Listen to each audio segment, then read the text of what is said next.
Hello everyone, Michelle here from the Creative Cove. Thanks for joining me today. I've been playing with some markers and watercolor paints and just having fun on some fabric here to create some little ready to use ephemera, so to speak, for journaling. I want to use up these napkins I got at a thrift shop. They're 100% cotton. Now they haven't been washed, so I think there must be some sort of sizing or something in them. Because sometimes the watercolor paint can repel from it, so there must be some sort of sizing in there. So I am just going to cut a piece here, and let's use some acrylic markers first. We'll do an acrylic marker version, and then we'll do I've done a product review on these. I really like them. I have a lot of fun playing with these markers on different mediums. So I will link the product below. There's no like affiliation for money or anything, however that's worded. It's just to show you the product. They've asked me to do a product review, and I did one, but I really enjoy using these markers. They are water-based, and they're a brush tip, and they're opaque. So I like to just loosely put down some paint here. And I really like to keep it loose and kind of a vintagey vibe to it, not tons of detail, just to imply the kind of plant. And here I'm doing a fern. I really love ferns. My whole front and backyard right now are covered in lots of ferns under the trees, and I just love them. I think they're so pretty, and they're relatively easy to sketch. As you can see how fast you can do them, because again, I'm not putting tons of detail in. And my inspiration for this is actually a watercolor that I was working on, and then I thought maybe I should try this on some of these fabrics that I've had kicking around for a while.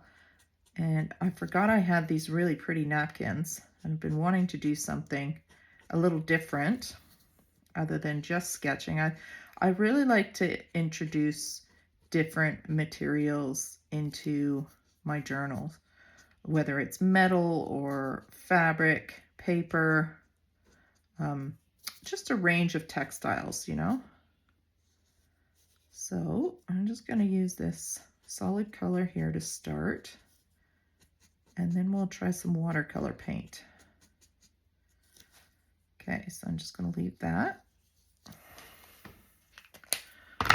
Move that out of the way, get our watercolor paints out. Where did I put those? I have a few things on my desk. Here they are. So let's try some watercolor and grab a brush. Just going to use a number, what have I got handy? A number, I think this is a 12. Yeah, a number 12, some water. Now, because this is fabric, it's going to bleed naturally. So I'm going to use pretty thick. Actually, I think this brush might be too big. Let's use a smaller brush. Let's use number 4. So I'm going to load the water, and I'm going to put a generous amount of pigment on, simply because I don't want it to bleed too much. Now, like I said earlier, there could be some sizing in this fabric. There probably is something in here, I would imagine. They're brand new. So there'll be some sort of repellent kind of protector on the fabric itself that would naturally wash out after you use them.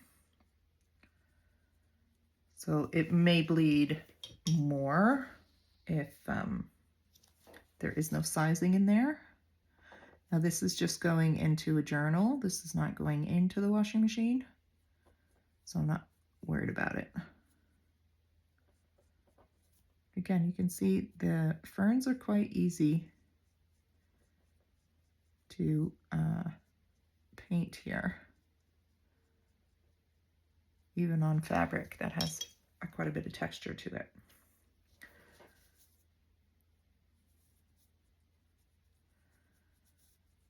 I just thought it'd be fun to sew something in my journal. It's nice to flip a page in a journal and see something different than other pages than your standard simple journal of paper. It's not a long video today, I don't think anyways, but you know me, one thing leads to another, and then the video's 2 hours long.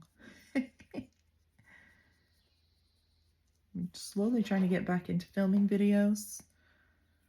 I'm going to be away for a little bit on vacation, so I'd like to make sure I get a few videos done. So if I don't respond to any comments, it's nothing personal, it just means I don't have any access to internet or haven't had the time, because where my cottage is, there is no service up there, which is why I love it so much, because you go completely off the grid, you know, back to the old days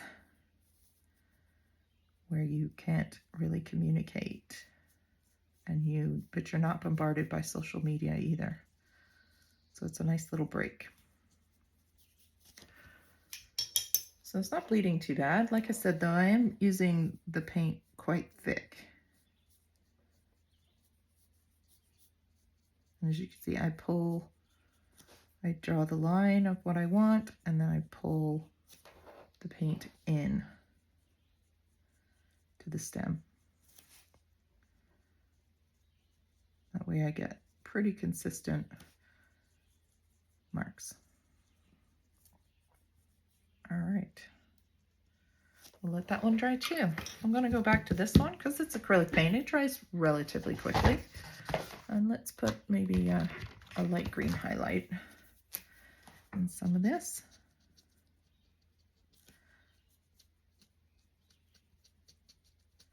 So it's a little bit harder to use the acrylic because it grabs the fabric. So it wants to shift on you. So you kind of have to hold material down.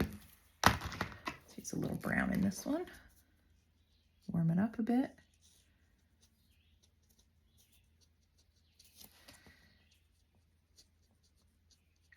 I did do a recent product review with these, and I painted some running shoes, some canvas shoes.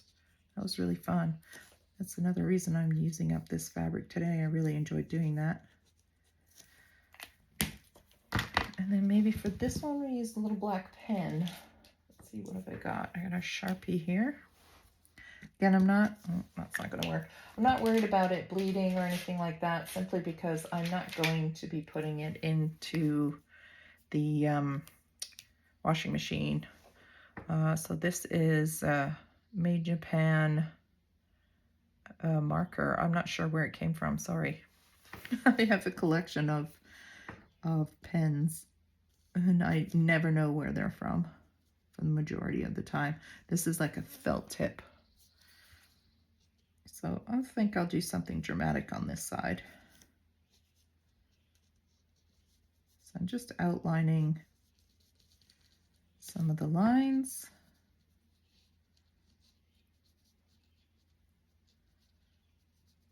And then maybe we'll sew something together here.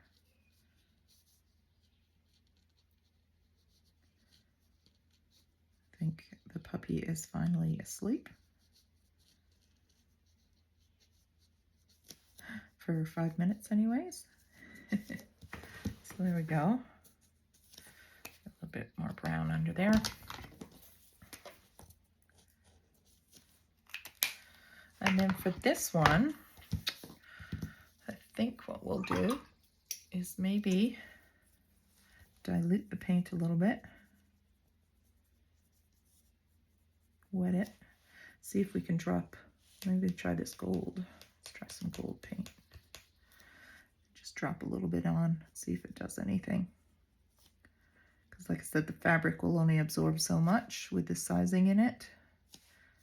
So the gold is just reflective, which is kind of nice. Go a little bit thicker. Put a little sprinkle of gold in there. This would be fun for a Christmas card. making some greenery like this. If you have a gold pen, you use gold pen. I think I have a gold pen actually,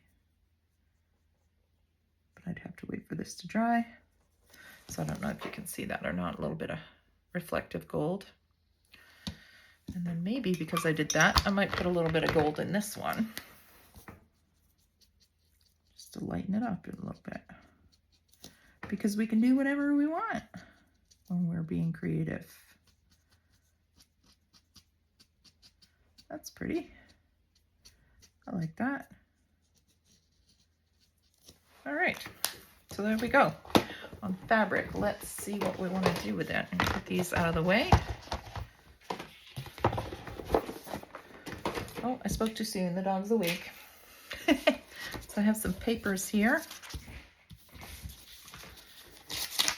Just some random book pages that I had. So you'd probably wait for this to dry a bit. Maybe I might just use one. We'll see.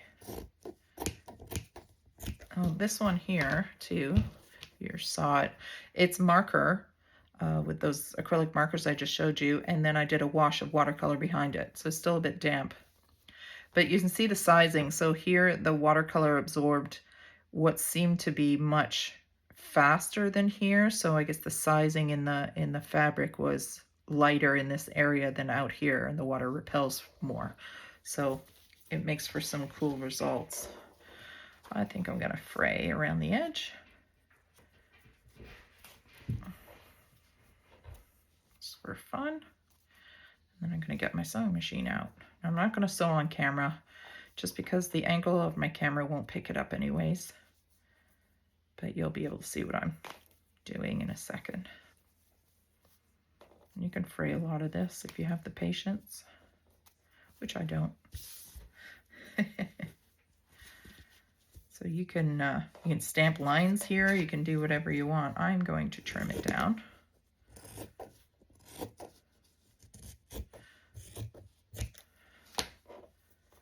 It'd be cool too if you're into embroidery. You can embroider details on top of your watercolor or marker paintings. You know, you can put textures on top of it. So the possibilities are endless, which is something we love here, the Creative Cove. Let's pull a couple off here. I do like it kind of rough looking. I don't like anything perfect. All right, there we go. Move these little bits out of the way. So let's see what we can do here. Move these. I do like these pieces.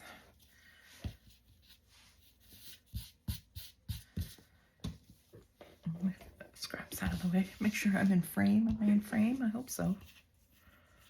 It's kind of nice. I feel like that needs just a little bit more black on the stem here. And of course you can sign them if you have a really thin marker.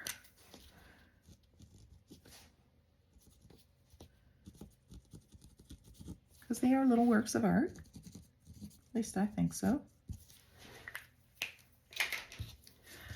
Okay, and then maybe book page behind. And again, you can mass produce these. Oh, that's pretty. You can mass produce this stuff and make all kinds of different sizes here. Remember, that's still wet, so be careful. Let's do something like this, this, and this on this one. So I take this to the sewing machine, and I'm going to sew that. So I might just add a smidge of glue to hold it in place for me.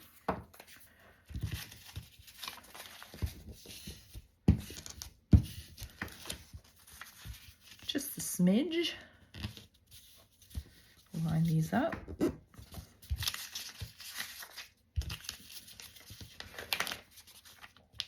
Preferably straight.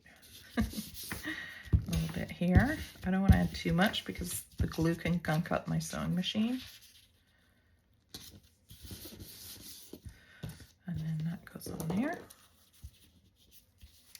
And then with this one, I've got this piece of cardboard here. It's off the back of a book. Just gonna trim this part off.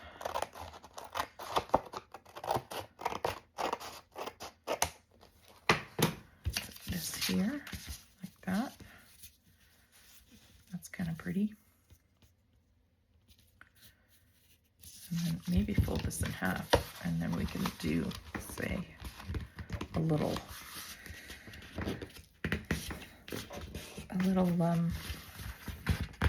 cover. Where's my bone folder? Here. So once I folded it, now I know how much space I have around if I wanted to add something else. I don't think I do, but I feel like I want this a little more frayed on this side.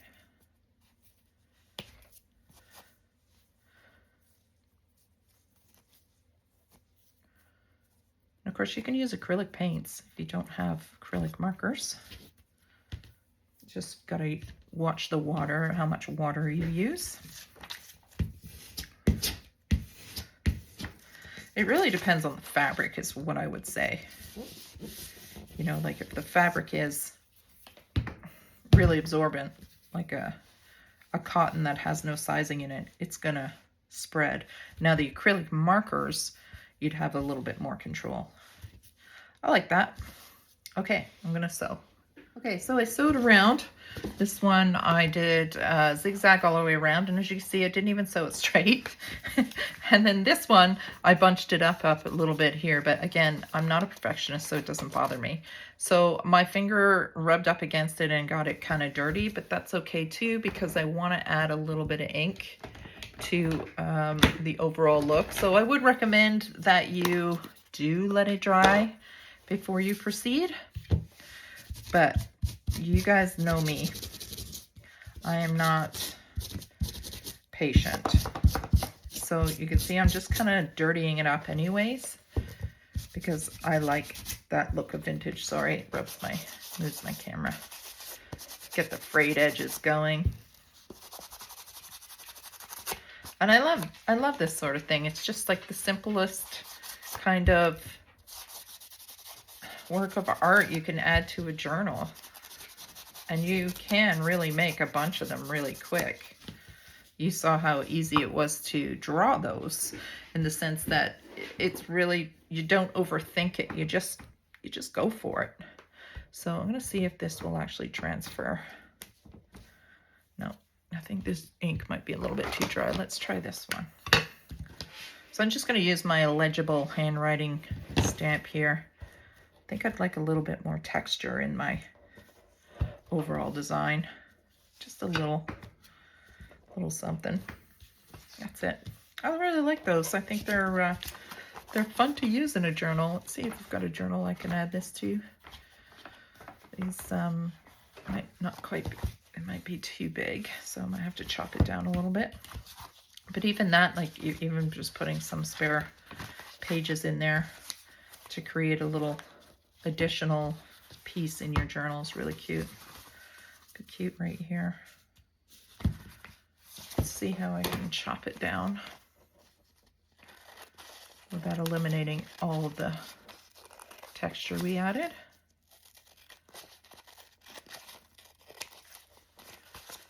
I just love doing this stuff. Just grabbing whatever materials and craft supplies you have and just reinventing things. Of course, with sketches, because I love that. That's cute. I like it. I even like it kind of textured like this. And again, if you are really good at sewing, you can embellish this even more with some embroidery. That would look so pretty. I've done embroidery in the past, but I don't have the patience anymore. I love the look of it. Right now I'm into rug punching. I've done some pillows and stuff, and I'm obsessed with that right now. And I like it because it's pretty quick. And you can design your own things, like the pillow. It's on my Instagram page, but the pillow I just designed that myself, and I think it's kind of cool that you can come up with your own designs and it's not overly complicated. Anyways, I'm going off the rails here. All right, let's put this right in here, like so. Just an added texture. Love it. So, hope that gave you some ideas on how to use some markers or paints, whatever you might have handy. Don't be shy to sketch. And if you are overly intimidated, then grab a stamp. Stamp the fabric first, and then color it in. And then that takes the stress out of the freehand drawing. But I mean, you experiment with different things. So this is acrylic paint. This is watercolor, and it started to bleed a little bit, so I thought that was kind of neat. And then again, you can go over with other materials. So here's a blue pen. So you can sketch in with the blue pen after, if you want. Use whatever you got, or if you've got a specific color journal you're working on, you can add those color elements in. You know, your journal's pink, then paint a pink fern. There's no rules here. There's no rules at all. So you can just keep adding different colors and different textures. I hope that gave you some idea and inspiration on using up some little scrap fabrics that you might have kicking around. And have some fun, guys. All right. Have a great day. Bye.